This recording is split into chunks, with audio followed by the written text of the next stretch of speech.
எங்கே இருந்தோம், எந்த பட்டி தொட்டி எங்கே என்னன்னே தெரியாது. அந்த இடத்துல இருந்து இவ்வளோ தூரத்தில் வந்து என்னை இங்கே கூப்பிட்டு வந்து இவ்வளோ அழகாக எங்களை வந்து, அதாவது வந்து என் பையனுக்கு திறமை இருக்குன்னு என் பையனை மட்டும் காமிக்காமல் ஒரு 3 ஜென்ரேஷனை வந்து எடுத்துகிட்டு வந்து உலகத்துக்கே காமிச்சிருக்கிறாங்கன்னா அவங்களுக்கு நம்ம எந்த அளவுக்கு நன்றி சொல்லணும். இப்போ என் பேர பிள்ளை இந்த பாட்டுக்கு இதில் வந்ததில் இருந்துங்க சி தமிழில் எல்லாம் இப்போ வேற திணிச்சாக என்னை கூப்பிட்றாங்க. அதாவது அப்போ தோட்டின்னு கூவுவாங்க. உண்மை சொல்கிறேங்க. இந்த தோளில் துண்டு போடுற என் பேரன் வந்ததில் இருந்தாங்க இந்த தோல் துண்டு போடுற ஆச்சுங்க. அதுக்கு முன்ன இப்படி விட்டாங்க இப்படிங்க.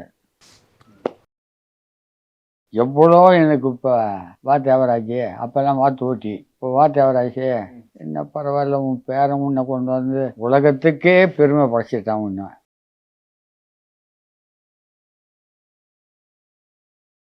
ரொம்ப ப்ரௌடாக இருக்குது. ஏன்னா எங்கள் தாத்தா நான் ஃபஸ்ட்டு வீட்டில் தூங்கும்போதெல்லாம் சொல்லுவாங்க, இந்த மாதிரி தான்ப்பா என்னை இப்படி தான் நடத்துவாங்க. இப்போ எங்கள் டேடி படிச்சுட்டு இருக்கிறாங்க, தாத்தா இந்த மாதிரி இதை பண்ணலாம், இந்த மாதிரி அதை பண்ணலாம், அந்த மாதிரி எனக்கு எதுனா கேட்கும்போது எங்கள் தாத்தா சொல்லி தருவாங்க. இப்போ சரிகமபாக்கு வந்ததுலேருந்து தாத்தா எல்லாரும் ஊரில் ரொம்ப மரியாதை கொடுக்காதவங்கெல்லாம் இப்போ வந்து மரியாதையாக அப்படியே கூப்பிடுவாங்க. அப்போல்லாம் மட்டமாக பேசுவாங்க. அந்த இதாங்க அப்போல்லாம் என் வயசுலங்க எட்டனா தெரியுமாங்க, ₹1 பேர் அந்த ₹1 பேர் எட்டனா. அந்த எட்டனாவுக்கு வேலை செய்கிறேங்க நான்.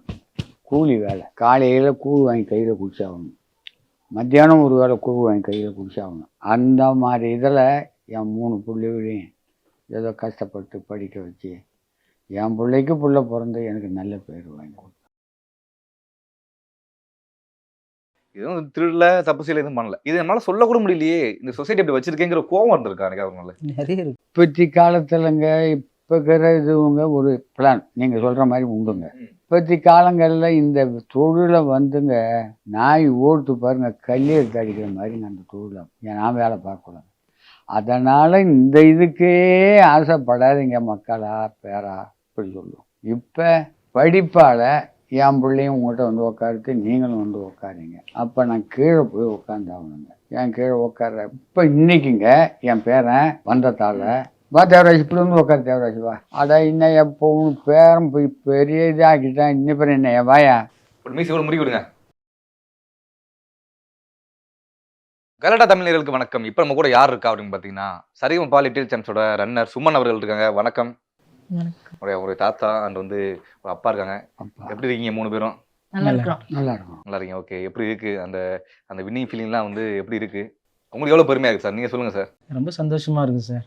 நான் அடிக்கடி ஜீ தமிழில் நிறைய சரிகமபா செட்டில் நிறைய பார்த்துருப்பாங்க. நான் சொல்கிறத அடிக்கடி பார்த்தீங்கன்னா எனக்கு சொல்கிறதுக்கு வார்த்தைக்கே இல்லை.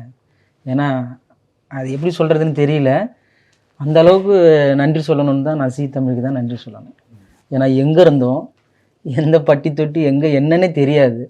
அந்த இடத்துல இருந்து இவ்வளோ தூரத்தில் வந்து என்னை இங்கே கூப்பிட்டு வந்து இவ்வளோ அழகாக எங்களை வந்து, அதாவது வந்து என் பையனுக்கு திறமை இருக்குன்னு என் பையனை மட்டும் காமிக்காமல் ஒரு 3 ஜென்ரேஷனை வந்து எடுத்துகிட்டு வந்து உலகத்துக்கே காமிச்சிருக்கிறாங்கன்னா அவங்களுக்கு நம்ம